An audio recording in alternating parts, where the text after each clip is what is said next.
All right, how is everyone doing? It's been a couple weeks since I've posted anything.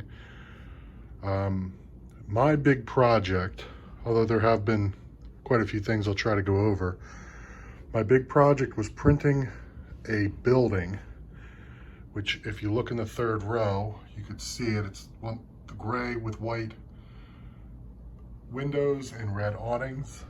Get a little closer here. A little messy today, so forgive me. So this was 3D printed. I found a model on Thingiverse, and I'll post a link to the model. The designer did a wonderful job, but this print took literally a couple weeks. I had a couple, I'm gonna blame the filament. I don't know how many of you are into 3D printing, but filament is the plastic that gets melted through. Filament runs through this thing. This is called an extruder, which basically has a gear that pushes it through this tube, and then that tube goes down into a nozzle. Pardon the mess here. That's another thing. But anyway, so you print things about 0.2 millimeters at a time. And there's one attempt at it that failed. But I ended up printing everything separately. Like I'd print the front, the back, the sides, the windows, the roof, the foundation, the dock, everything separate. And it finally came out, and it did come out very nice. I'll post some better pictures of it. But now I understand why buildings cost what they do. You know, I know these are, for the most part, blow molded or, you know, obviously they're mass produced, but the amount of work that went into just making one, and I didn't even design it, and the design wasn't the problem. It's just amazing how much work goes into it. So totally understand. So I took a HO scaled building, and I scaled it to 200%, which I know is not proper, but I basically looked at the doors of my RailKings and the windows of the RailKing and the floor heights, and I looked, okay, which ones are how tall are my 3-story buildings, how tall are my 4, and 200% came pretty close to, I mean, if you look at this, that building looks like it fits in my opinion. So I'm happy with the scale, although it's probably not fully accurate. None of this is about accuracy for me. While we're looking at this, you'll notice I made some I shift the town around. So I moved the city blocks to the left, and now I have like 3.5 legitimate blocks, and it looks, to me, it looks like a pretty good city block. The reason, what made me think about doing that is the other day I picked up this guy from Ye Old Train Shop, and I cleaned it up a little bit, but I haven't had a chance to hook it up or test it, or don't even know if it works. But that, I believe the car goes in and out of the garage and the garage door closes. But I wanted a gas station, and I knew I had the space for it. So once I realized, hey, I've got two, how do I say, you know, 1-story buildings that aren't very, I wanted a place for that type of building, and I have room for expansion back there. So this let me fit my entire city over here, have a little area over here, and it kind of even looks, I don't know, looks like it could make sense. It's possible.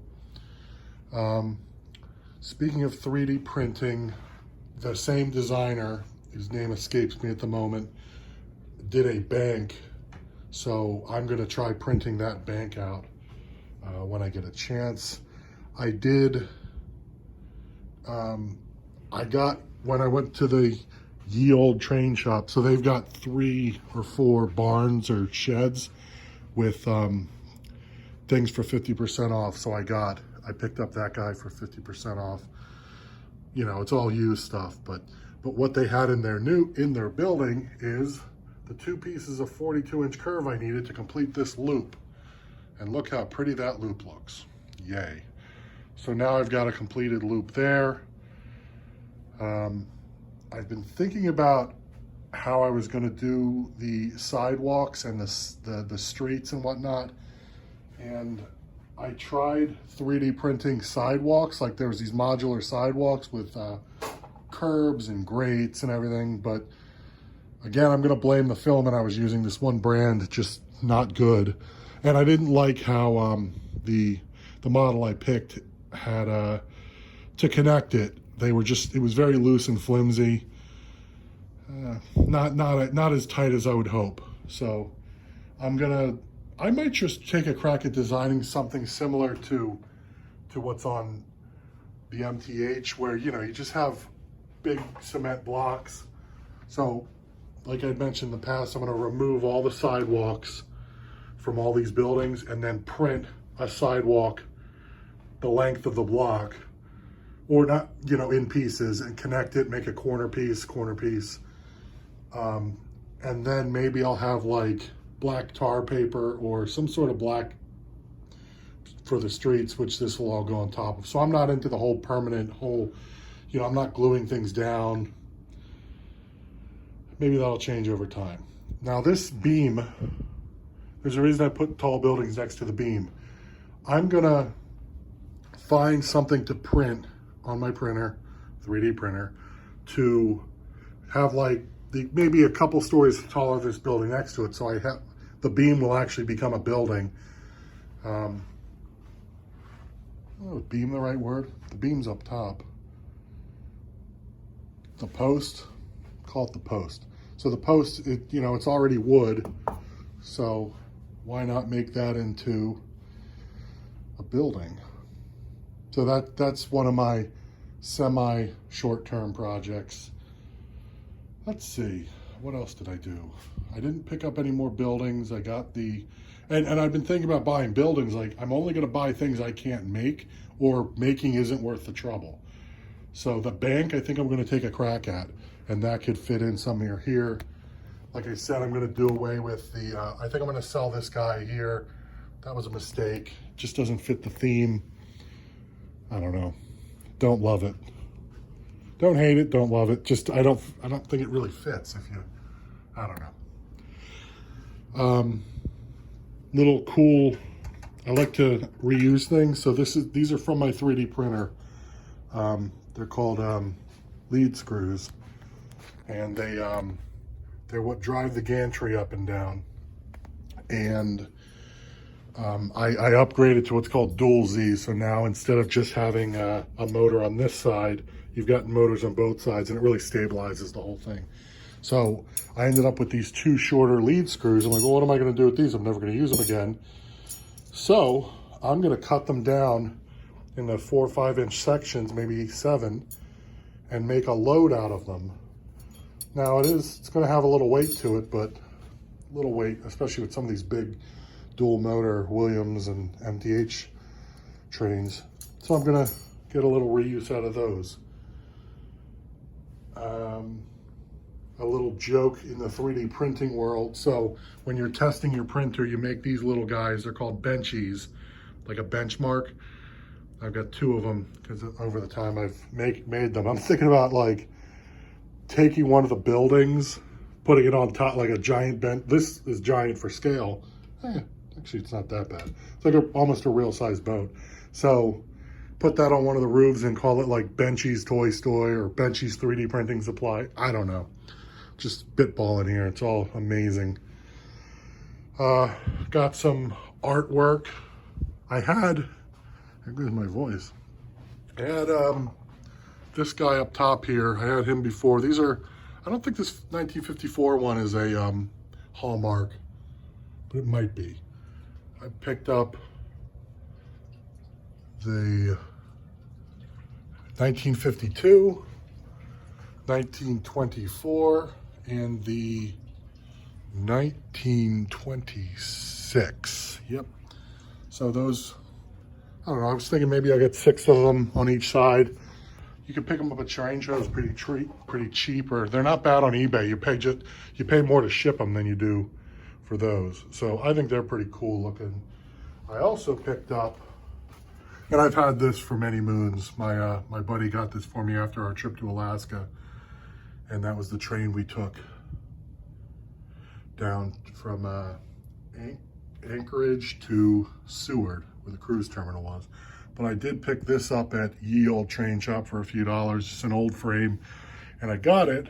Well, my father kind of mentioned it.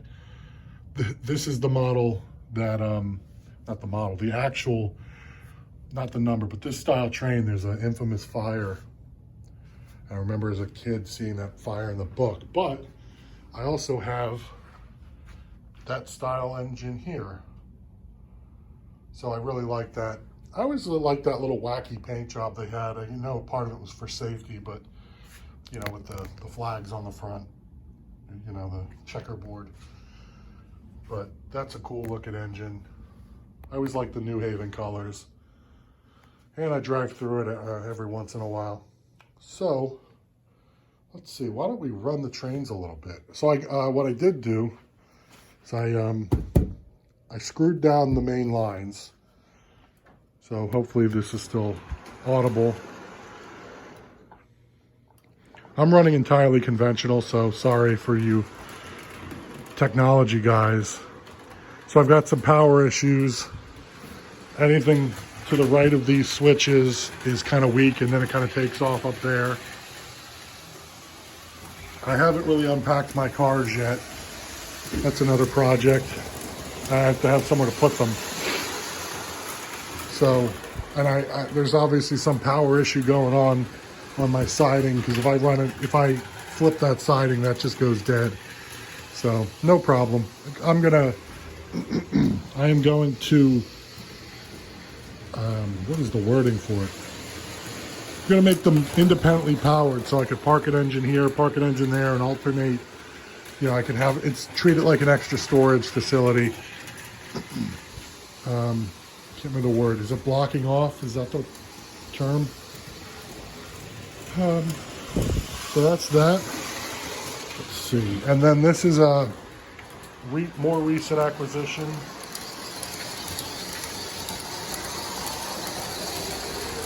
About a year ago, I picked it up at a train meet.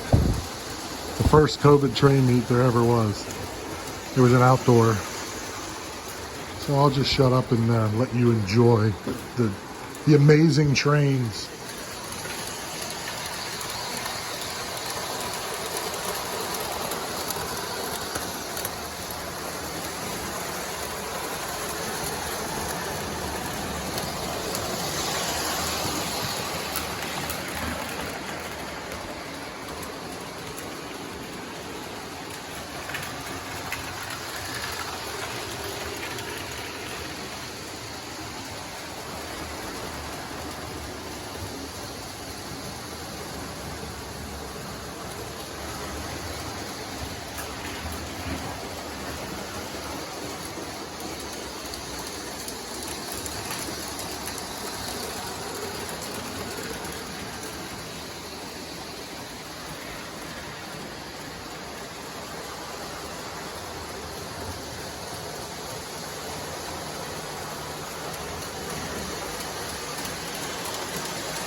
All right, so a couple things I thought about while watching.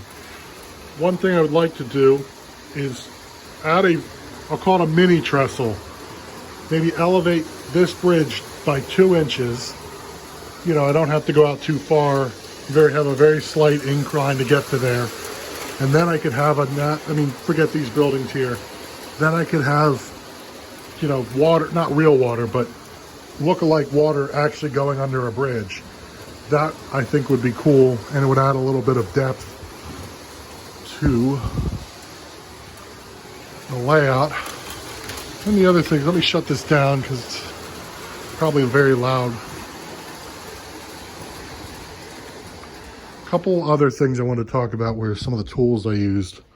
So just a week or two ago, I picked this up from Nicholas Smith Trains. They may not have them anymore, but so this is, somebody took a long needle nose from Harbor Freight And it looks like they cut off the end there.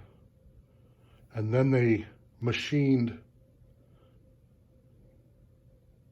get a better view. Sorry, I can't, maybe I'm not stable enough. They machined a hole about the size of the rail. So if you need to tighten, if you need to crimp,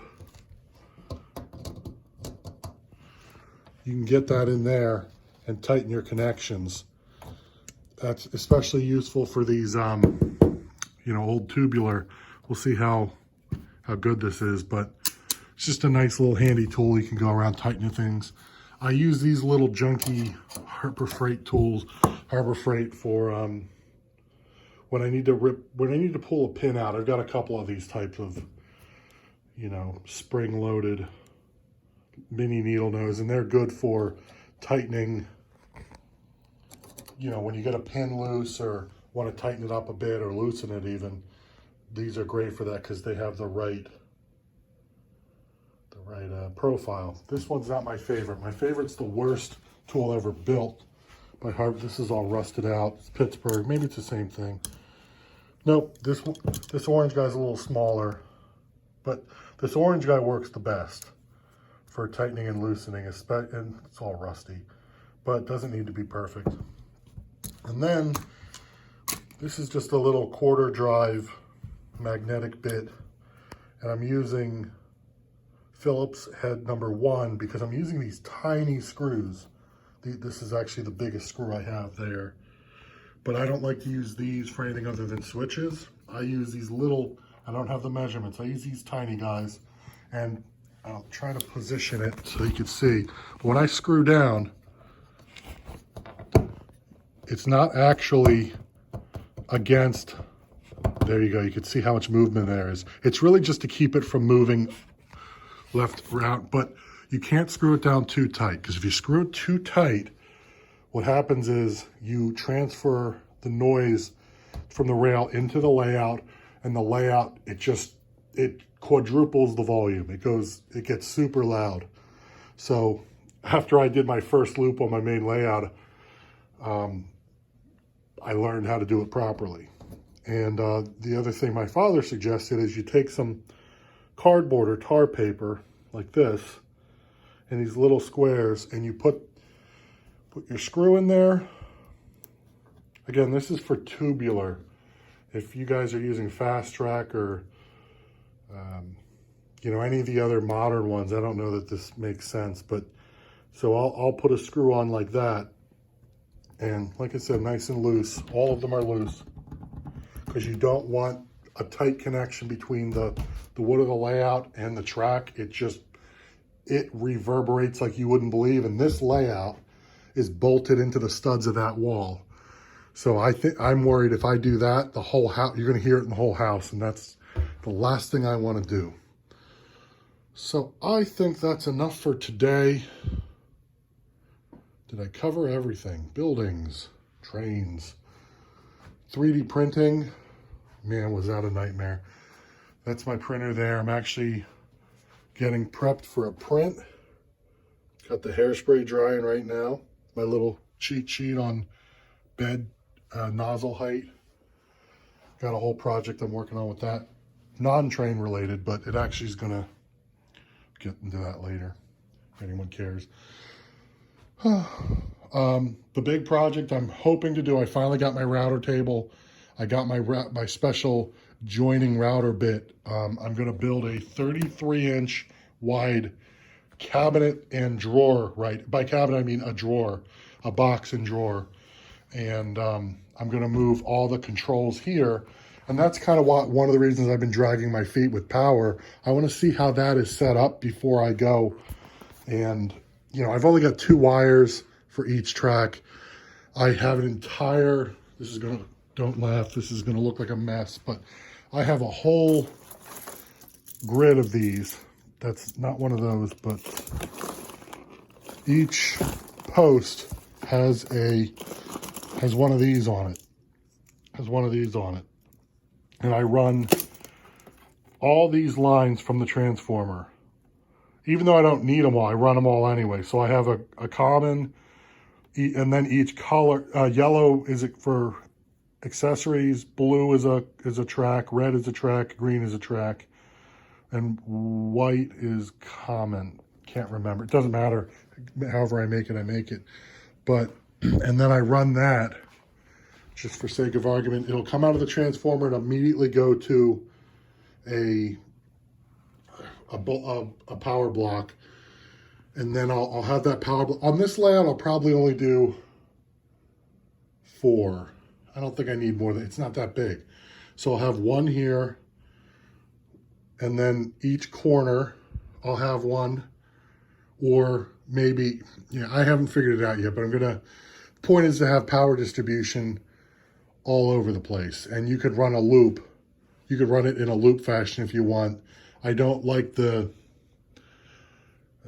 boy, I don't know the wording to explain it well enough, but I'm just going to run one to another in a thick line and then have power hookups all over the place so that basically you don't have as many power drops or any at all if you do it properly. So that's next. That's not next. You know what's next. We already went over all it. So I will let everyone go. Thanks for chiming in. And that's it for now. All right, see ya.